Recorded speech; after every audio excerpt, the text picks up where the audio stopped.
Hare Krishna. Welcome everyone to Śrī Bhakti-rasāmṛta-sindhu discussion. Please remind me, there are some announcements I want to make later, so I shouldn't forget. Let us start.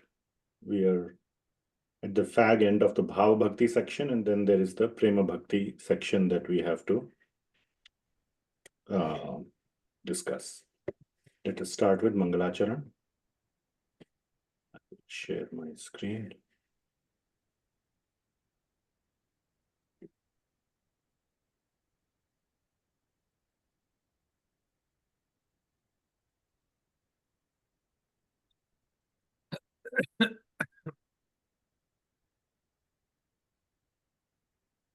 Om Ajnanatimirandhasya Jnananjana-shalakaya Chakshurunmilitam Yena Tasmai Shri Gurave Namaha. Shri Chaitanya Manobhishtam Sthapitam Yena Bhutale Soyam Rupah Kadamahyam Dadati Swapadantikam Vandeham Shri Guruh Shri Yutah Padkamalam Shri Gurun Vaishnavanscha Shri Rupam Sagrajatam Sahagana Raghunathanvitam Tam Sajivam साद्वैतम सावधूतम परिजन सहितम कृष्ण चैतन्य देवम श्री राधा कृष्ण पादान सहगणा ललिता श्री विशाखान्वितांश्च नमाहं विष्णुपादाय कृष्ण प्रेष्ठाय भूतले श्रीमते भक्ति वेदांत स्वामी निति नामिने नमस्ते सरस्वती देवे गौरवाणी प्रचारिणे निर्विशेष शून्यवादी पाश्चात्य देश तारिणे हे कृष्ण करुणा सिंधु दीनबंधु जगतपते गोपेशा गोपिका कांत राधा कांत नमोस्तुते तप्त कांचन गौरांगी राधे वृंदावनेश्वरी वृषभानुसुते देवी प्रणमामि हरिप्रिये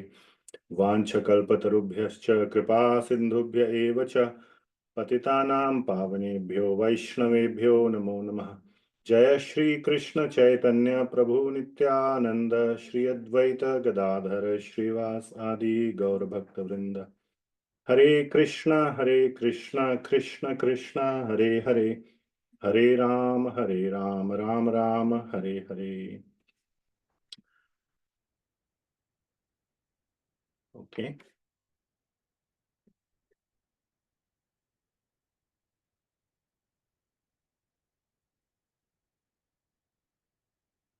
Now we will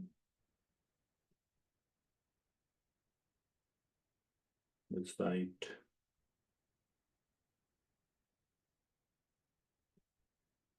Śrī Bhakti-rasāmṛta-sindhu by Srila Rupa Gosvami Prabhupada, Nectar of Devotion, English summary study by His Divine Grace Abhaycharan Arvind Bhakti Vedanta Swami Srila Prabhupada. Srila Prabhupada ki jai. Jai. Krishna Kirtana Gana Nartana Paro Premamritambo Nidhi Dhira Dhira Jana Priya Priya Karo Nirmatsaro Pujito Shri Chaitanya Kripa Bharo Bhuvi Bhuvo Bharavahantarako Vande Rupa Sanatana Raghujugo Shri Jiva Gopalako नाना शास्त्र विचारणैक निपुनो सद्धर्म संस्थापको लोकानां हितकारिणो त्रिभुवने मान्यो शरण्याकरो राधा कृष्ण पदारविन्द भजना नंदेन मत्तालिको वंदे रूप सनातनो रघुजुगो श्रीजीव गोपालको. We will skip the memorization today and we will jump to where we have to discuss. Okay. So there is a small section of bhava-bhakti that we didn't cover last time. 5 verses. So I want to just cover that. So and then we will start Prema Bhakti. Let me send a quick message that class has started.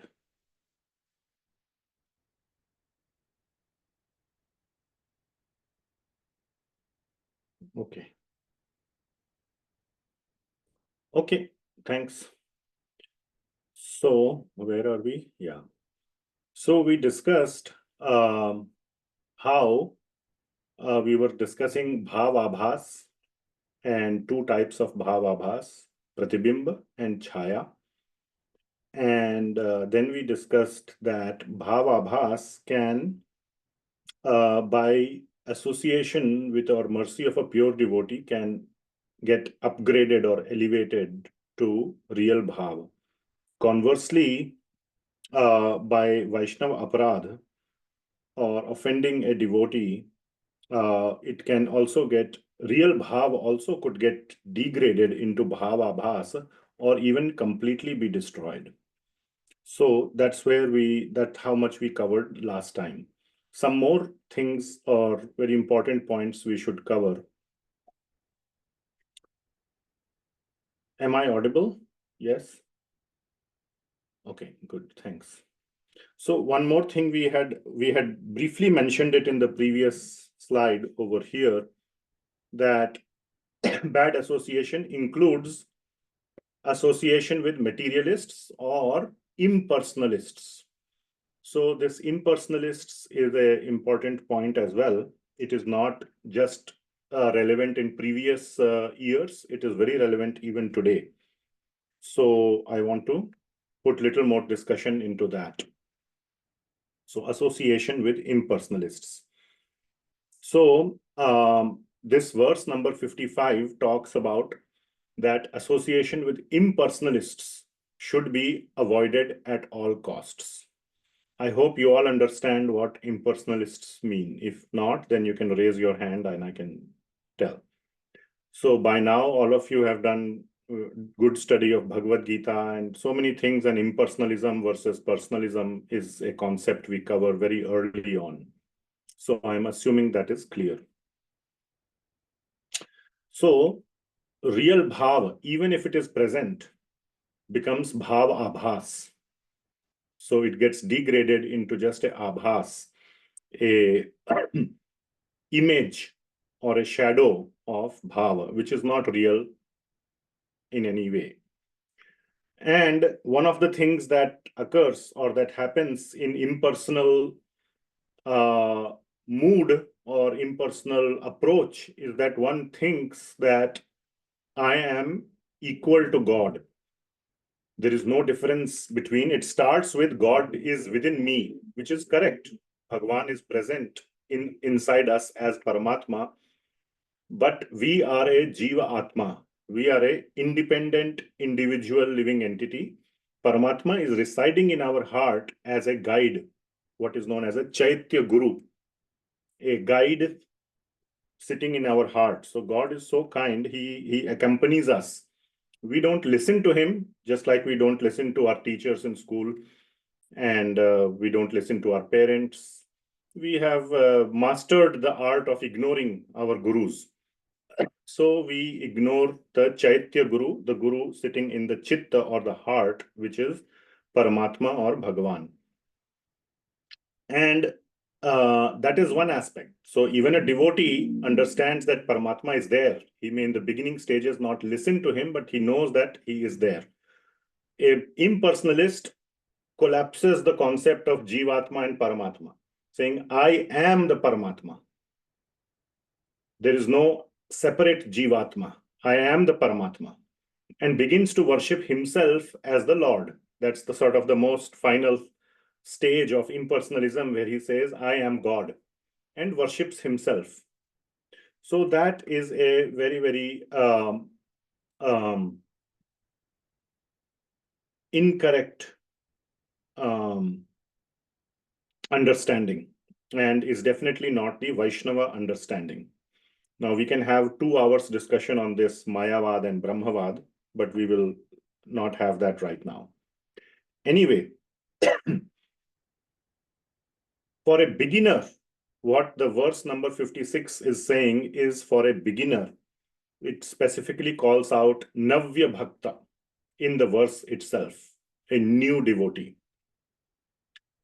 What happens is that even during acts of bhakti, or even performing various limbs of bhakti, this impersonal mood begins to develop.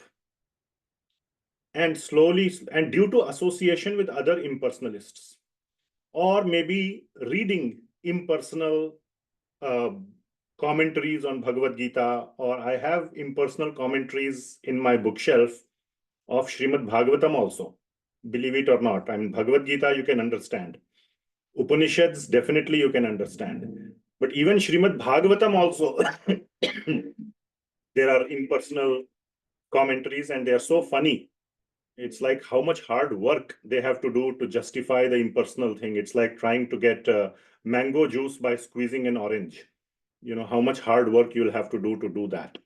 So somehow they are trying to get, again, mango juice is not the right word because impersonalism is not sweet. So, you know, whatever, squeezing, I don't know, neem juice, bitter neem juice out of a sweet mango. So they try to do that. Anyway, so a beginner devotee could get affected by it. And it starts directly from the acts of bhakti itself and starts with momentary, very small instances. That is what is being highlighted in this 56th verse. So the example that is being given by Sri Rupa Goswami is that even during acts of bhakti, for example, dancing in front of the Lord.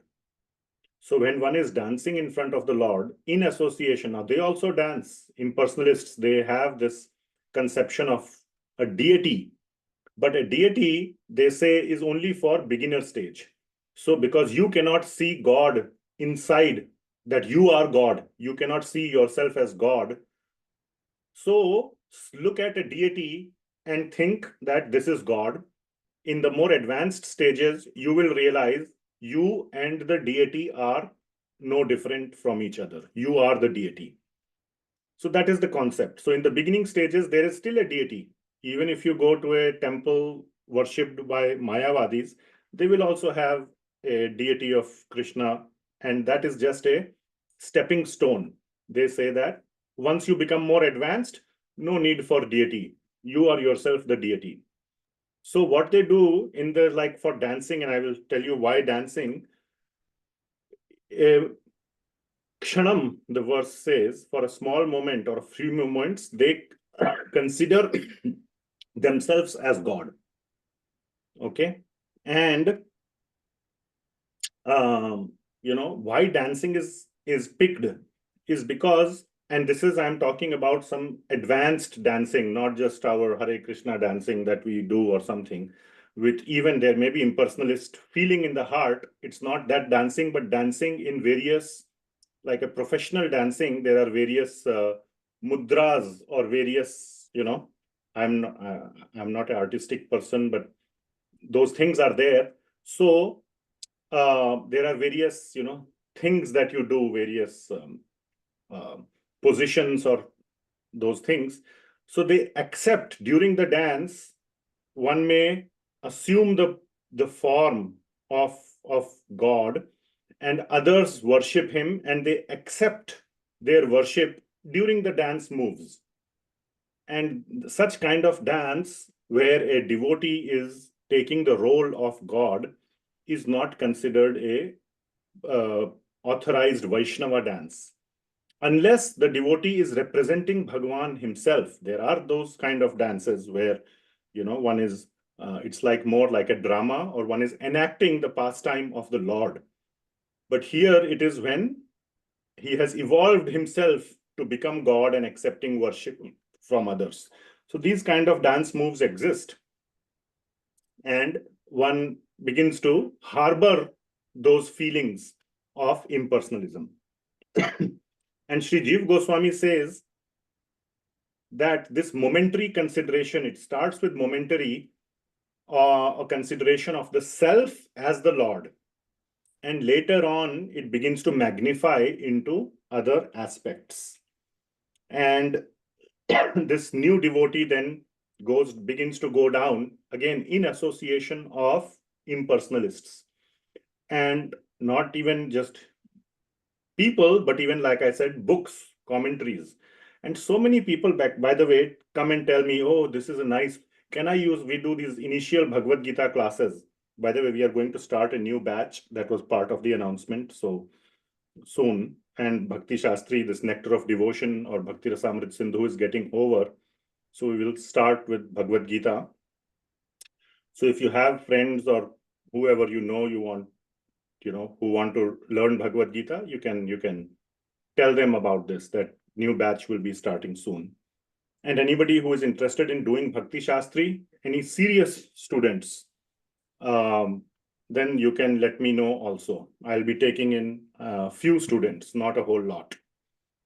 As you know, checking the papers and homeworks and all is a big task for me. So I will be taking in few serious students. Anyway, so what I was saying is, when we do these Bhagavad Gita classes and we say that the book we will be using is Bhagavad Gita as it is by A.C. Bhaktivedanta Swami, Srila Prabhupada, or we say the ISKCON Bhagavad Gita or whatever, they come up with some Bhagavad Gita, oh, my grandmother, or I have this other Bhagavad Gita, can I use this?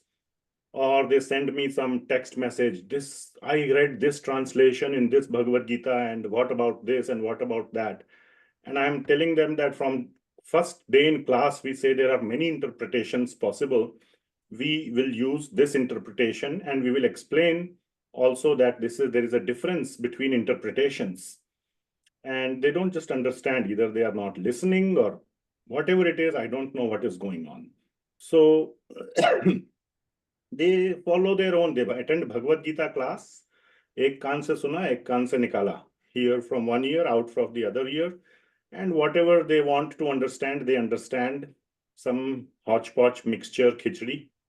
And then they ask questions like, am I God, or can I worship, is deity worship still needed once I become advanced? Believe it or not, a very serious devotee who was coming to the temple for 5 or 10 years asked this question: is deity worship necessary even after one becomes advanced?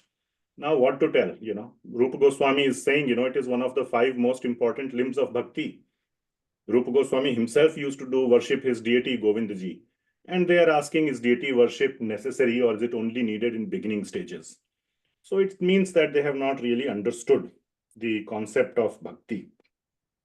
So that's what happens when one is not serious towards the personal or Vaishnava understanding, and probably investing his time in all these impersonal understandings, in reading impersonal commentaries, and getting confused all over. So, they are inviting confusion, and they will get confusion. So what to do about that? So this bhakta continues this identification for a long time. And this is not limited to desires of only Sayujya Mukti. Even those who desire personal liberation are sort of in this camp of impersonalists. Now, the definition impersonalist, please pay attention, may not directly apply to those who are desiring personal liberation, okay? But the point is that they are desiring personal liberation with the desire for personal enjoyment. I will go to Vaikuntha and I will enjoy eternality. There is no suffering there. That is, if you remember from previous long back in Bhakti-rasāmṛta-sindhuḥ, we discussed Sukha Aishwarya Uttara and Prema Seva Uttara. So with the Sukha Aishwarya Uttara mood, they desire. And even that is not considered Uttama Bhakti, because there is Anya Abhilashita. It is not Shunya. And there is no desire for Anukulyena Krishnanu Shilanam. So Anukulyena Krishnanu Shilanam comes with Prema Seva Uttara Bhakti, not Sukha Aishwarya Uttara Bhakti. So all these points are being covered, and the point is one should avoid the association of such people. Otherwise, even if one has attained the bhava, it will become bhava-bhasa, or it could get reduced. Just a small couple of points that impersonalists, and again, when I say impersonalists, now I'm talking about that hybrid who are personalists, how it degrades. Impersonalists, for example, one of the things is they cannot understand the deeper and esoteric pastimes of Krishna. Okay, so they may externally look personalist. They will have great attachment for Bal Gopal, for example, because Bal Gopal is nice and cute, but not for Kishora, or what is known as Yauvana, the grown-up Krishna, when he is having the pastimes, Ras Leela, and so on with the gopis. They cannot understand.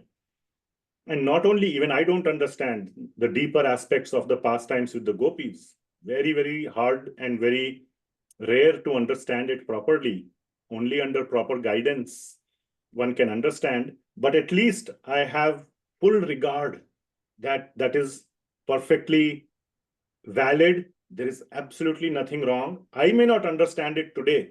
I may not understand it in this life, but it doesn't make that wrong or something to decry or blaspheme. These people begin to blaspheme that. One famous impersonalist, without taking any name, I'm sure you have all heard the name, such a famous person, said, I accept the Krishna who spoke Bhagavad Gita, but not the Krishna who danced and flirted with the gopis. So you are picking and choosing. I accept this Krishna, but not this Krishna.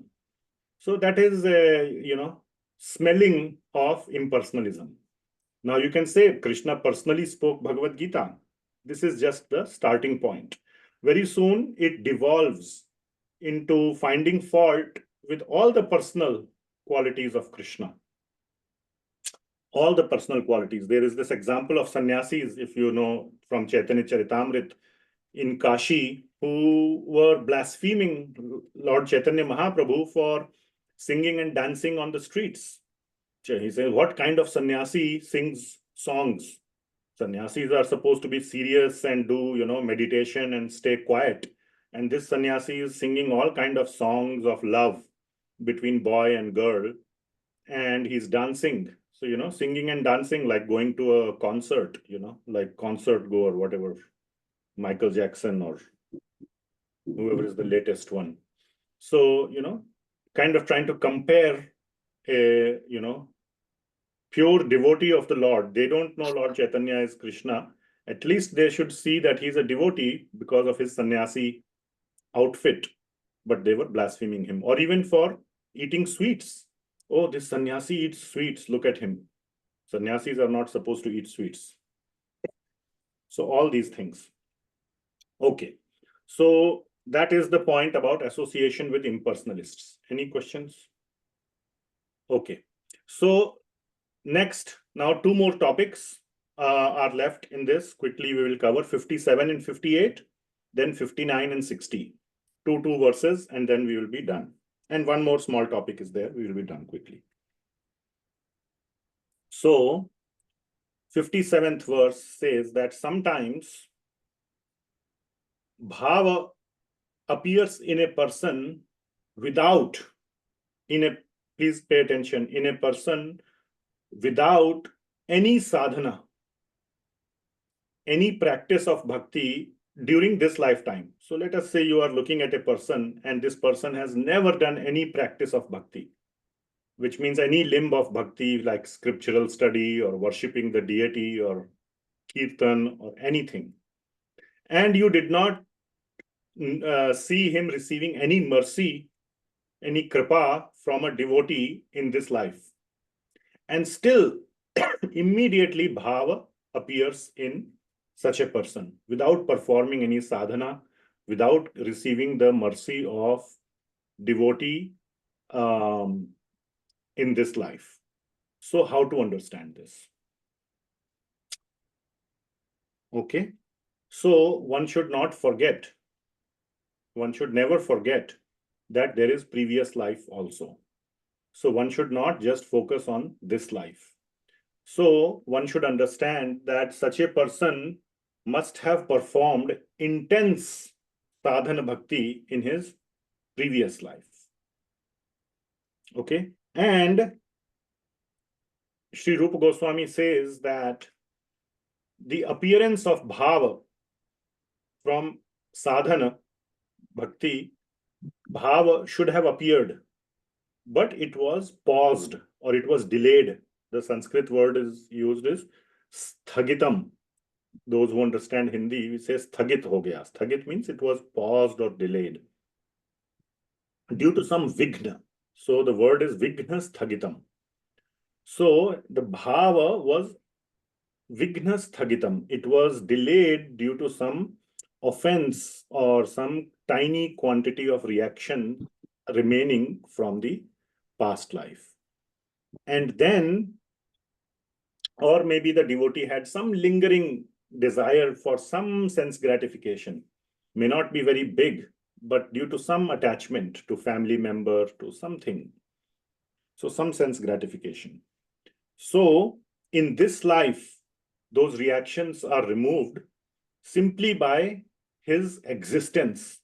There is no, in this life, remember, there is no proof or there is no presence of doing any sadhana, any mercy, anything.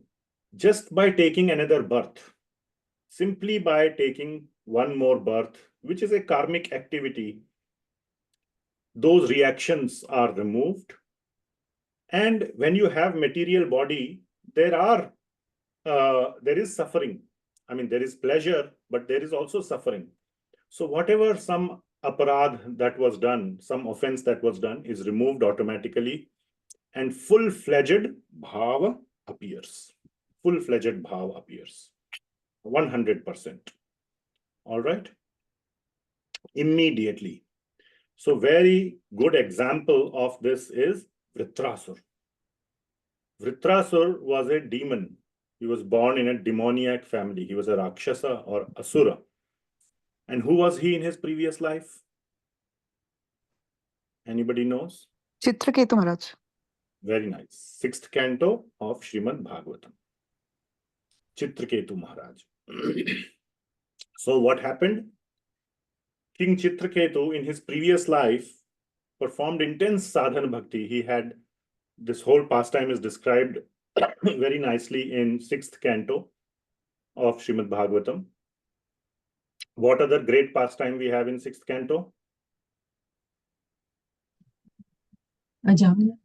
Jamil, very nice. Very important pastime. Anyway, so after Ajamil pastime, there are few other pastimes, then Chitraketu Maharaj and Vritrasur. So, Chitraketu Maharaj performed intense sadhana bhakti as a king after his son dies and all those things happen. And he made a small offense to Lord Shiva. And it was not technically an offense, but Mother Parvati saw it as an offense. And that's okay. If Mother Parvati is seeing some offense, that is an offense. So the point being, it was a very tiny offense towards a great devotee like Lord Shiva. So it was Vaishnava aparadh. Please try to understand. It was not some kind of a karmic, like a prarabdha, or it was not karma. It was a Vaishnava aparadh because he was a devotee, and devotees don't accumulate any karma. So he got the birth of Vritrasur, but he got such a wonderful birth of Vritrasur that, you know, it was like, if you should read the pastimes of Vritrasur, you'll feel like becoming Vritrasur, even though he is a Rakshasa, Asura. But you feel the devotion is just flowing, is just simply flowing out of Vritrasur. He's such a pure devotee, such a wonderful devotee. You should, sometime we will cover the pastime of Vritrasur. So that is the example that is given, that due to some, without any performance of sadhan, without any mercy of devotee in this life, how can one get it? So it is due to this reason, and how one gets it is explained in the next verse, 58, that such bhava appears exclusively by mercy of Śrī Krishna. So directly of Krishna, not a devotee, not a bhakta, and not by performing sadhan in this life. Previous life you have performed sadhan, that's fine. That's the bulk of the cause. In this life, the cause is to get mercy of Śrī Krishna. Satu Krishna prasadajaha. That's the Sanskrit in the verse. So by Krishna prasad, by mercy of Krishna. And it is described by Śrī Rupa Goswami and further in the commentary by Śrī Jiva Goswami that this kind of bhava is the topmost because it is coming directly by mercy of Śrī Krishna. First of all, it's very rare, extremely rare. That was said earlier also, that it is very, very rare. But if it appears, it is extremely, extremely potent. It's the best kind of bhava. So such bhava is yaha bhaved bhava. I'm breaking up the verse. So I'm kind of including the various portions of the verse just to make it quicker. Is very deep and dense. Prathiyan, yaha prathiyan.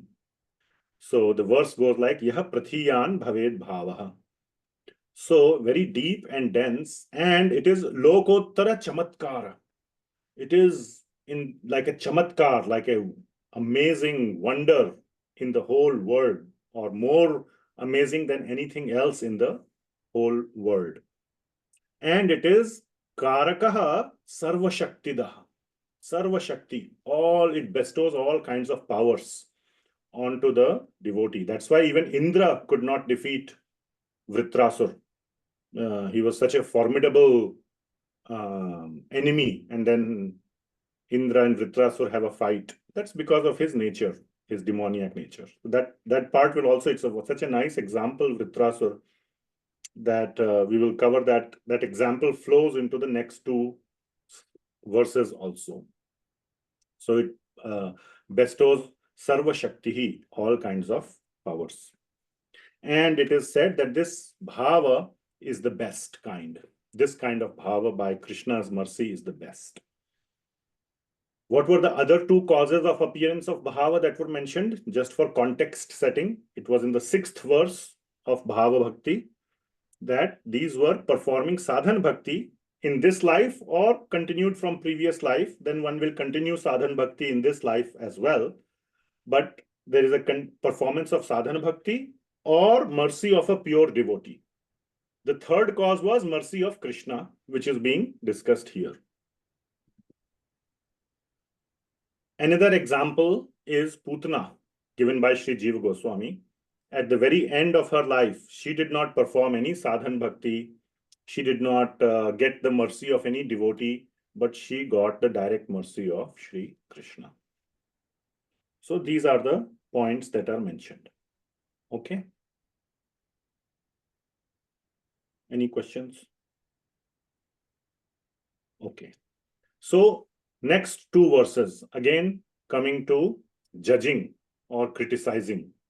Never judge a bhava-bhakta. Okay. So this has been emphasized. And because in this life, you have not seen them performing any sadhan bhakti. You have not seen them reading scripture. You have not seen them doing kirtan. You have not seen them doing any worship, nothing. On the contrary, you may see some bad behavior. So that is the focus of this verse. And never think, you don't know what is their previous life. Yamraj knows the previous life. Krishna knows their previous life. You don't know. So you don't have the license to judge.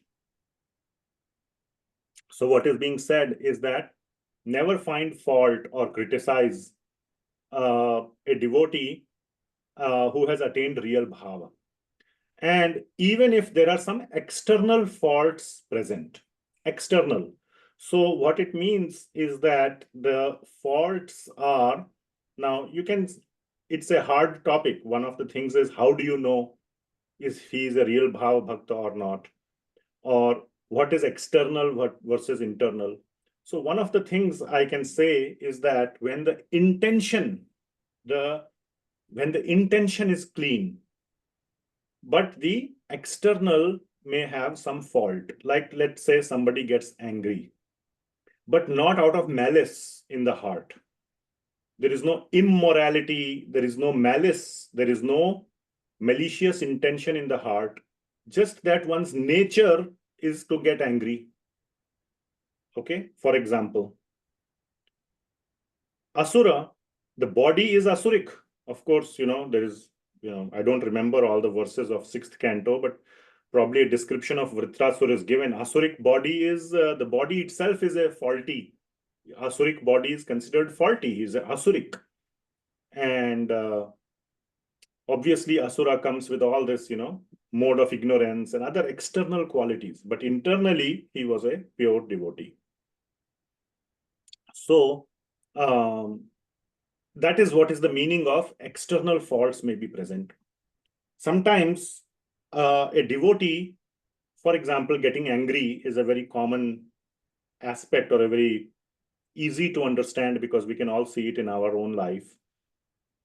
Somebody may get angry if his material intention is not fulfilled. Okay, greed, we say, Vita raga bhaya krodha. So when there are material attachments and those attachments are fulfilled, then there is bhaya to protect it. Or if those attachments are not fulfilled or those desires are not fulfilled, then there is krodha out of not fulfilling the attachment, like Ravana. He had material attachment to enjoy with Mother Sita. It was not getting fulfilled, so he was always angry on everyone. He was shouting on Vibhishana, he was shouting on everyone. So, whereas a bhava-bhakta may get angry if there is some obstacle in his seva. His whole mood is to do seva of Bhagavan, right? Now somebody is putting an obstacle in his seva, then he may get angry. Ideally, he should not get angry. So he should tolerate and all those things. But sometimes, this is not true for all. Only what is being said is, if one sees such fault in a bhava bhakta, one should never criticize or find fault. One should ignore it. One should not consider him to be not a devotee. So these are the reasons. So, if, for example, somebody is causing a disturbance in his seva. Because why is that so? Reason is given that such a devotee has become free from all material obligations. A bhava bhakta, he's beyond all rules and regulations. Oh, you should not do this, should not do that. And there are no obligations. He, internally, it's not like he needs to follow or not, or he knows. He's just oblivious. He is completely, oblivious. The word used is vaigunya. Vaigunya means that there is no obligation for him to follow any rules and regulations. And he's not affected by them. Internally, he doesn't even know that he is demonstrating bad behavior. Okay. Externally, we can see, oh, he is not behaving properly. He is not even aware. He is just, on his own, in his own world. So one should, tolerate such behavior from advanced devotees. And we see sometimes very advanced devotees, they may shout if if they ask for a glass of water and you are delayed, where is the water? Why you are delaying so much? Something like that. One should know what kind of person, he cannot wait 30 seconds for a glass of water, and he calls himself Sanyasi, renounced, and he is like cannot tolerate thirst. So one should never think like that. Bad qualities can never affect a bhava bhakta, and sometimes some anarthas remain at bhava level. At prema level, all those are gone. But Krishna takes care of those. We have no license to do anything to fix or comment or anything to them.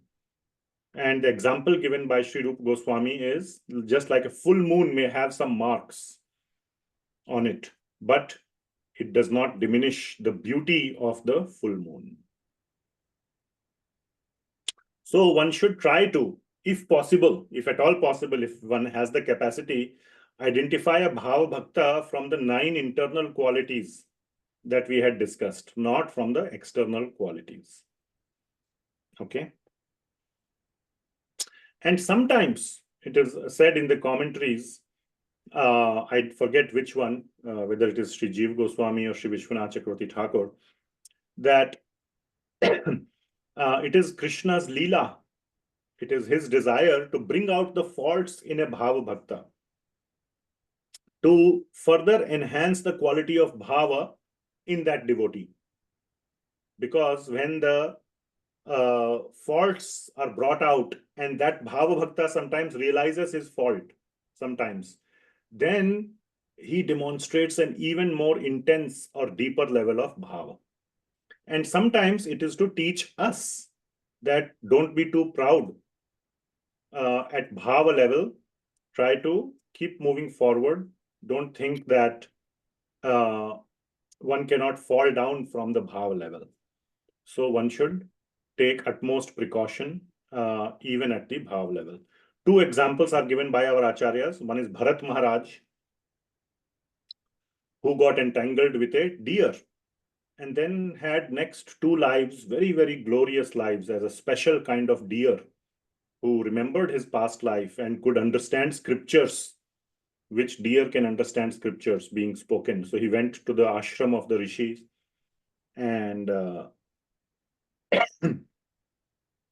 heard the scriptures, and that's how he passed his life, by eating dry leaves and hearing scriptures. And then Jad Bharat. And also the example of Bilva Mangal Thakur, who was entangled with a prostitute called Chintamani, but later, Krishna gave him his darshan. So very, very great devotee. He wrote these beautiful poetry called Krishna Karanamrita, which was relished so much by Sri Chaitanya Mahaprabhu himself. So Sri Chaitanya Mahaprabhu relished, Bilva Mangal Thakur's poetry. He's a great, great devotee. Okay. So the biggest fault is what? To find fault with a bhava bhakta. So he is not going to be at fault. You might be at fault by trying to find fault with him. Never do that. So this is what is mentioned in the next 2 verses. This verse is quoted by Sri Jiva Goswami in his commentary, very famous verse. Apavitraha pavitro va sarvavastham gatopi va yah smaret pundari kaksham sa bahya bhyantara shuchihi. So very straightforward Sanskrit. Apavitra pavitro va. That whether one is apavitra, impure, or pure, pavitra. Sarva avastham. Avastha means situation. All situations regarding gatopiva. Whatever may be the situation, in any such situation, yah smaret pundari kakshan. That simply by remembering pundari kaksha, means the lotus eyed, the Lord, sa bahya abhyantara shuchi. One can cleanse one's internal and external existence. So obviously this is talking at the bhava stage. So at the bhava stage, if one is fully absorbed in remembering or smarana of the Lord, then it doesn't matter external, internal impurity. Okay. And sometimes these advanced great devotees, I think I have shared before, take on some impurity on themselves. They artificially take on impurity to keep normal people away from them, so that nobody will come and bother them. Like there was this one great devotee, Vamshidas Babaji. He would sprinkle some eggshells outside his hut. People would come and say, "Arey, he poses to be such a big Vaishnava and he's eating eggs." So they would think he is a pretender. And he is happy. Nobody's bothering him. So he doesn't care what other people think of him, as long as they don't bother him. So that's what sometimes they do. So that is the thing. Okay. Next is another evidence. This is the 60th verse from Narasimha Purana. So just we will go through the translation.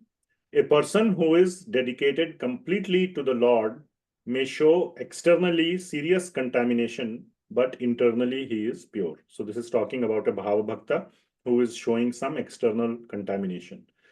And the example of the full moon is given here. The full moon, though marked by the figure of a rabbit, I don't know, sometimes you may see if rabbit, I don't know. You have to look with special angle, maybe. But anyway, whatever marks we see on the moon it is never overcome by darkness. So the what is mentioned in the commentary is that fault of the moon, the beautiful moon that we see, is only superficial. It is not internal. So similarly, the fault in the bhava bhakta may only be, or is, not maybe, is only external, not internal. Okay. Any questions? I see something in the chat. Okay, so Sai Prabhu is saying that Putna was previously daughter of Bali Maharaj from Garga Samhita.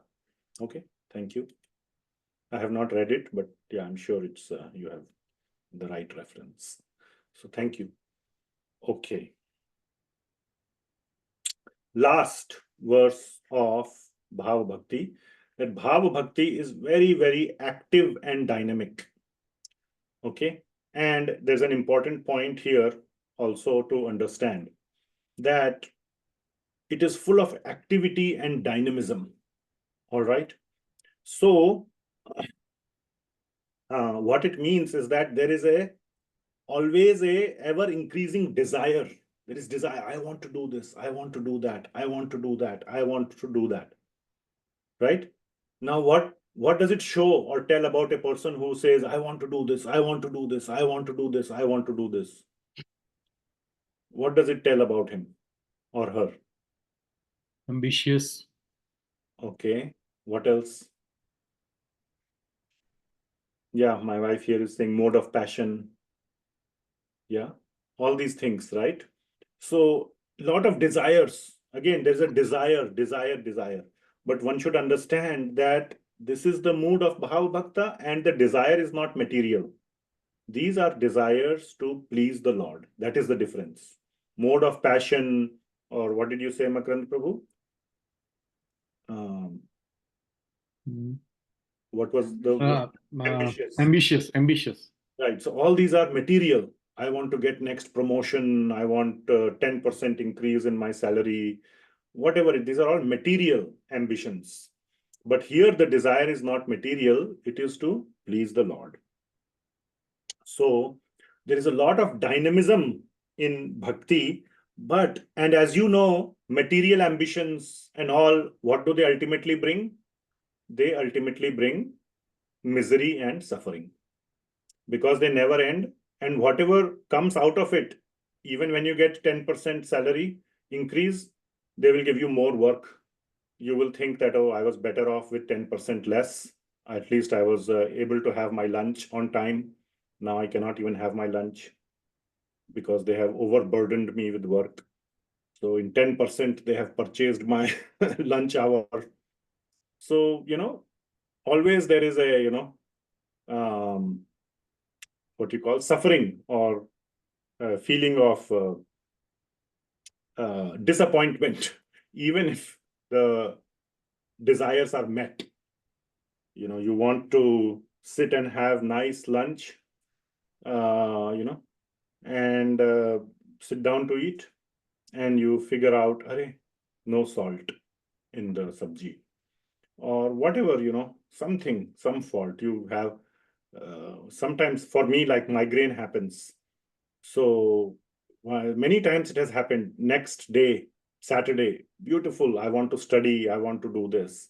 I clear out my day. I ask my wife, there are no appointments. We don't have to go anywhere. Nobody is coming. Completely clear day.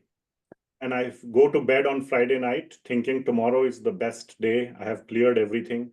And in the morning, I wake up with a terrible migraine. So I have done all the hard work to make best circumstance, and then, everything was ruined. So like this, we try our best and we only get disappointment. But that is for our pleasure. But here, in this case, because it is for Krishna's pleasure, the thing is that it gives supreme bliss to the devotee. It is Ananda Swarupa. So this experience of bhava-bhakti is Ananda Swarup. It is by its essential nature supremely blissful. And like I said, this a bhava-bhakta may experience a lot of emotions, sanchari bhavas, that may make you feel like he is very passionate, he is very, has a lot of desires, but that is not the case. It is for the pleasure of the Lord and it is supremely blissful. Okay. Yeah. Yeah, desires, like I said, create lack of peace. But these desires are very blissful. They are not agitating to the mind. Okay, so that is the end of Bhava Bhakti section. So this actually completes our Bhava Bhakti section. Now we will give a quick intro to Prema Bhakti and we will complete it. My goal is to complete it tomorrow. So we will do that tomorrow and then we will try to have a special class next week. So let us see. Prema Bhakti. So announcements are, so like I made already an announcement. So I will post a message on WhatsApp for Bhakti Shastri devotees. Hopefully all of you are here, about the test and how much time we should give before we start Bhagavad Gita. This question is relevant for those who started with, didn't already start with Bhagavad Gita. So some of you already had started with Bhagavad Gita and this will be the ending of your Bhakti Shastri, and after the test, you will get your degree. So congratulations for that. But for the rest, I want to discuss when to start. And plus that Bhagavad Gita will also be open to others. And so if you want to invite your friends or other family members or whoever, you can spread the word. And secondly, if anybody wants to do Bhakti Shastri, please, if you have people in your life, devotees, others who are seriously interested in Bhakti Shastri, is done in many places, many institutions offer it, many teachers offer it. The way I am offering it is to do a deep study, not just to get degree. So as you probably can see from the classes and homeworks and all, they are geared really towards good understanding. Of course, there can be better and better and better understanding, but at least that is my goal. So,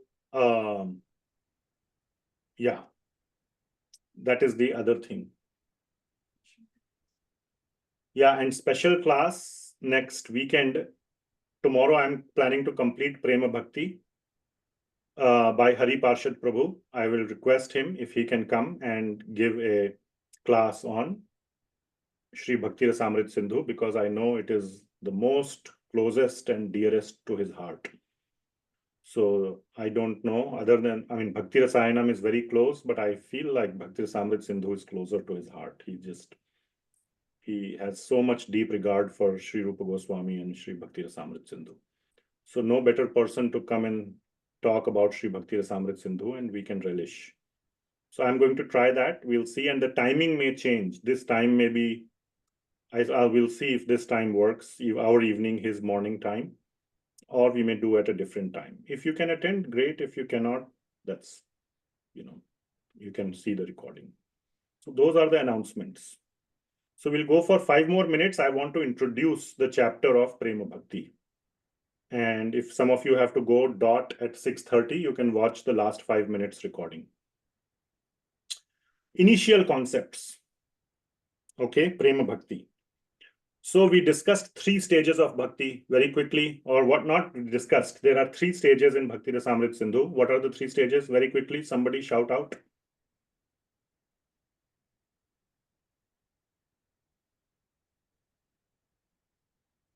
You're supposed to be serious students of Bhakti-rasāmṛta-sindhuḥ. Come on. Vaidhi. Sadhana. Oh, sorry. Yes, Go ahead. What are the three stages of bhakti as per Bhakti-rasāmṛta-sindhuḥ? Sadhana bhakti, bhava-bhakti and Prema bhakti. Yes, that is correct. It wasn't that hard. Sadhan bhakti, bhava-bhakti and Prema bhakti. So we have discussed sadhan bhakti, we have discussed bhava-bhakti.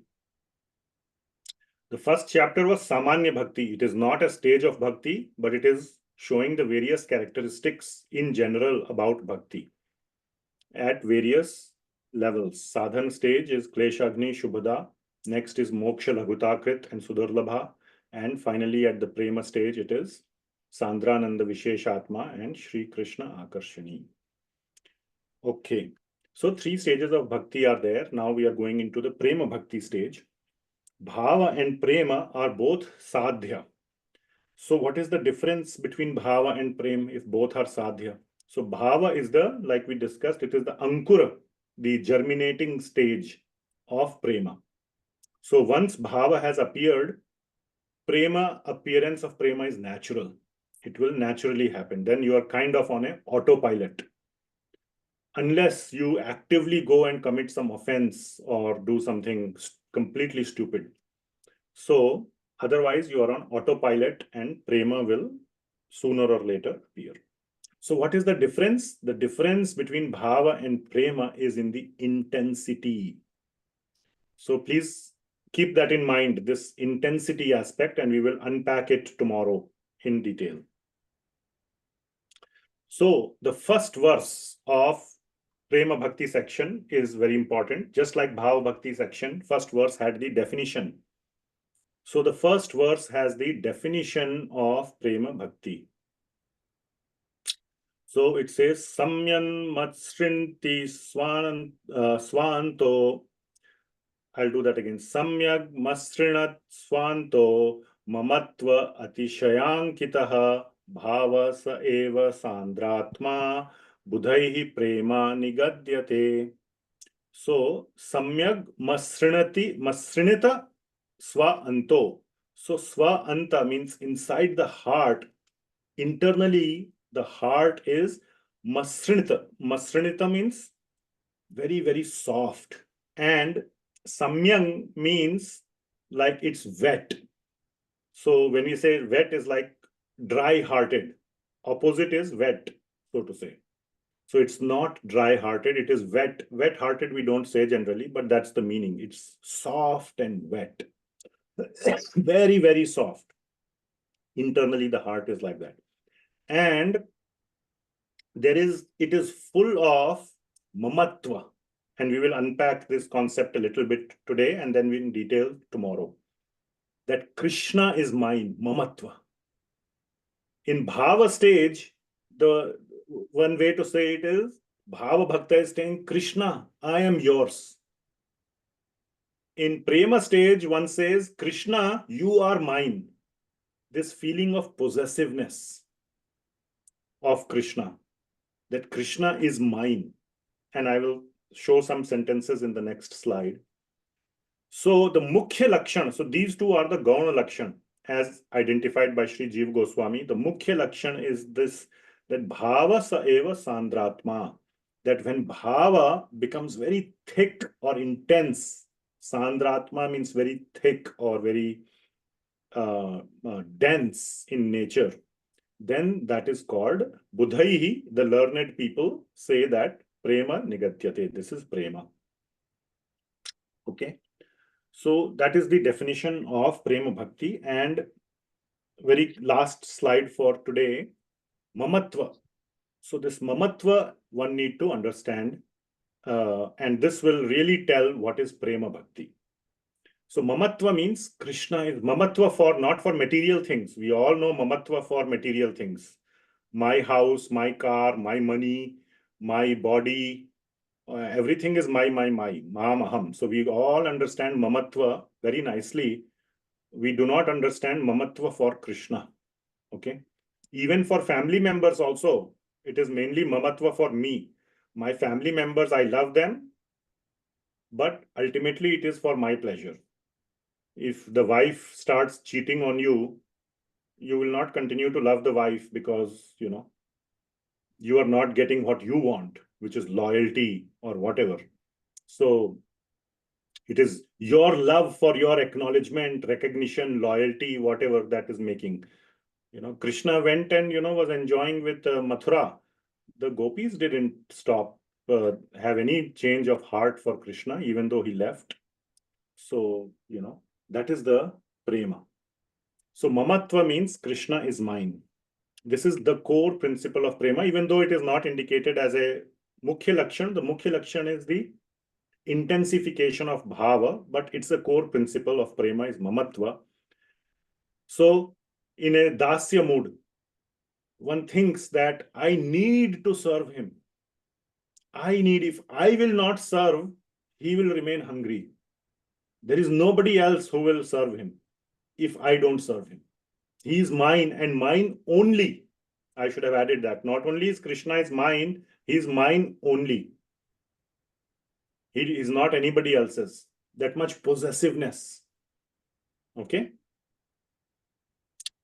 So if I don't feed him or I don't serve him, he will remain. If I don't clean him, give him a bath, whatever, he will remain dirty.